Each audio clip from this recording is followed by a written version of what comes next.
Hey there, we're live again. Justin Fox, founder and CEO with Backers. We are doing a series here on crypto explained. Obviously, if you've been following along, you know that Backers is a crypto slash blockchain based, essentially launchpad or essentially a way for small businesses to raise capital by minting their own crypto and selling them into the retail investors. So we are a crypto launchpad, blockchain-based crypto launchpad, jurisdictionally agnostic, meaning we can work in any jurisdiction within any sort of rule or framework that allows for retail investors to invest in stocks, bonds, any type of security, any type of asset. Our goal is to basically tokenize every asset in the world and have them hosted on the Backers platform. Anyways, today we're talking a little bit about blockchain. So you cannot talk about crypto and blockchain without talking about the same or both of them in the same sentence. So let's talk a little bit about what blockchain is, where we go from here, some of the use cases for blockchain, how we're using obviously the blockchain technology, and essentially how crypto uses blockchain technology. So a lot of people conflate or confuse the two, Bitcoin and blockchain, two separate things. Bitcoin is an example or use case of blockchain technology, whereas blockchain is the underlying technology of Bitcoin. So let's jump into a little bit about what is blockchain. So again, trusted Investopedia. What is blockchain? So blockchain basically is a distributed database or distributed ledger that allows for there's a number of different aspects. So I don't want to read through all of this, but we'll kind of look at the key takeaways. So basically it's a shared database, differs from typical databases in that the way it stores information. So it's blocks of data that are stored and linked together through cryptography or cryptographically, right? As new data comes in, it is entered into a fresh block. Once the block is filled with data, it is chained onto the previous block, which makes the data chain together in a chronological order.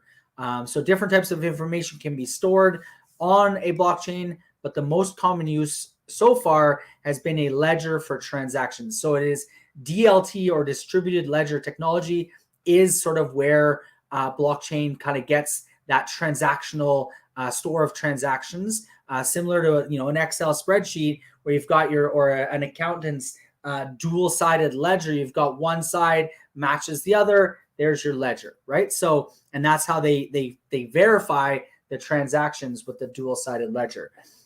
In Bitcoin's case, blockchain is used in a decentralized way so that no single person or group has control. Rather, all users collectively retain control. So that's the decentralization of essentially the data. Now you've got nodes or computers running all over globally, verifying the transactions. So now it becomes immutable. It's more secure. It's transparent. You can see the transactions. Everything's there on the blockchain. And then obviously decentralized blockchains are immutable, as I just said, which means the data entered is irreversible. For Bitcoin, this means that transactions are permanently recorded and viewable to everyone or anyone, sorry. So let's talk a little bit about how the blockchain actually works. So one of the things that a lot of people ask is, blockchain is this concept, this far off thing. Right now, just for the record, there's probably 1% to 3% of the population that actually owns a crypto asset. So they believe between 1% and 3% of the population has a blockchain based or a crypto wallet and holds a crypto asset. So let's talk a little bit about how actually blockchain works. Okay, so essentially a blockchain, the goal of blockchain is to allow digital information to be recorded and distributed, but not edited. In this way, a blockchain is the foundation for immutable ledgers or records of transactions that cannot be altered, deleted, or destroyed. This is why blockchains are also known as distributed ledger technology or DLT, as we were talking about before. First proposed in 91, so we talk about sort of the history. Some of the different types, Bitcoin obviously is the most famous. The use of blockchains has exploded via the creation of various cryptocurrencies, DeFi or decentralized finance applications, NFTs or non-fungible tokens, and smart contracts. We're actually going to talk about smart contracts tomorrow. We'll break that down, how exactly smart contracts work and how we use smart contracts to take sort of a traditional blockchain like a Bitcoin blockchain and apply rules and regulations around certain things, around the tokens and the functionality of those tokens to facilitate the regulated aspect of them. But here's the transaction process for a blockchain. Basically, a new transaction is entered. The transaction is then transmitted to a network of peer-to-peer computers scattered across the world. So there's all this network or integrated network of computers. This network of computers then solves equations to confirm the validity of the transaction. This is actually a proof of work model. So Bitcoin is based on proof of work. We talk about mining. This is what they're doing. They're solving a equation, and then the one that solves it, once it's confirmed to be legitimate, the transaction is now legitimate. They're clustered together into blocks, and then these blocks are then chained together, creating a long history of all transactions that are permanent, and then the transaction is complete. This is sort of an example of proof of work where the computer is actually validating through a mining process. Proof of stake is slightly different, so we'll talk a little bit about that. So cryptocurrency has intrinsic value as it is trustworthy, secure, and fast way to transfer value for little to no cost.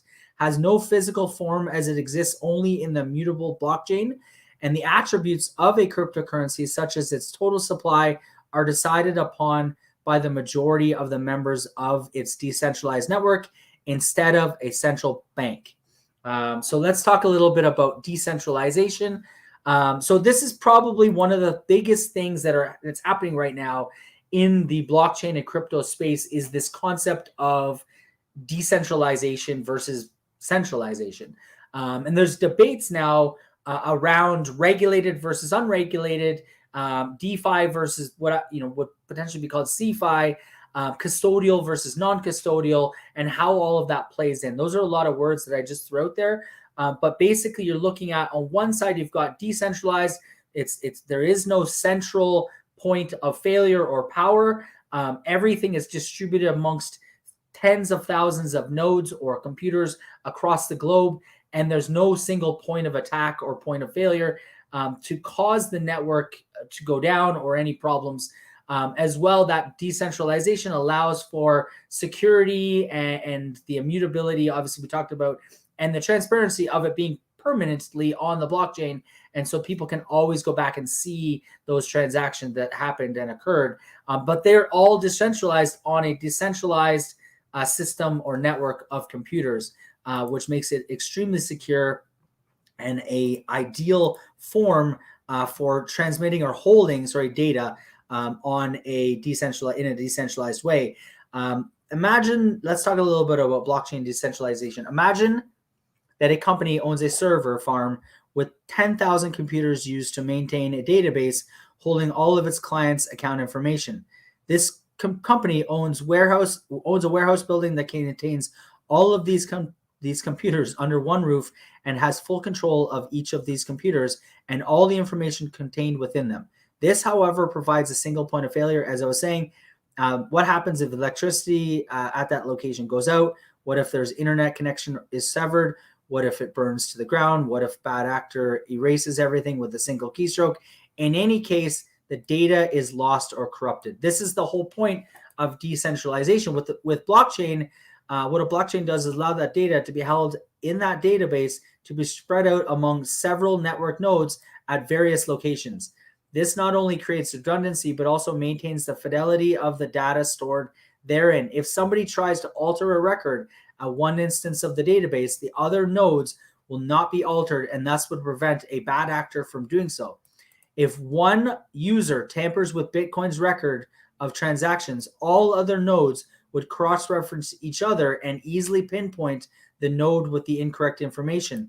This system helps to establish an exact and transparent order of events.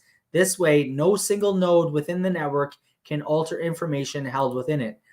So that's the true value of decentralization. Talk a little bit about transparency, talk a little bit about the security of the blockchain, and then we'll talk about Bitcoin versus blockchain. So many people believe Bitcoin and blockchain are synonymous. They're actually not. Bitcoin is a technology, is the use case of blockchain. It is one use case of blockchain. It is a currency built on the blockchain that utilizes blockchain technology. And so if you look at that a little bit, let's sort of break down. Blockchain technology was first, we talked about the history. The Bitcoin protocol is built on a blockchain. In a research paper introducing the digital currency, Bitcoin's pseudonymous creator, Satoshi Nakamoto, referred to it as a new electronic cash system that's fully peer-to-peer with no trusted third party. This is that trust list component where there's no trusted third party or intermediary. The key thing to understand here is that Bitcoin merely uses blockchain as a means to transparently record a ledger of payments, but blockchain can, in theory, be used to immutably record any number of data points. As discussed above, this could be in the form of transactions, votes in an election, product inventories, state identifications, deeds to homes, and much more. So talk a little bit about, sort of what that is.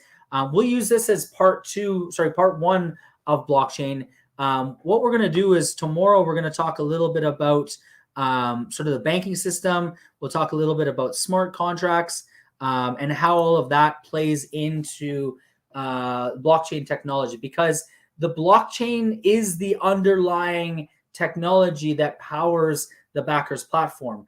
All aspects of the transaction between investor and issuer, and between investor and investor, and the transaction of the tokens, all of that is recorded on the blockchain. So when a token is issued, it is minted and recorded on the blockchain. And when it is transferred or distributed to an investor, that transaction is, in fact, it is recorded on the blockchain.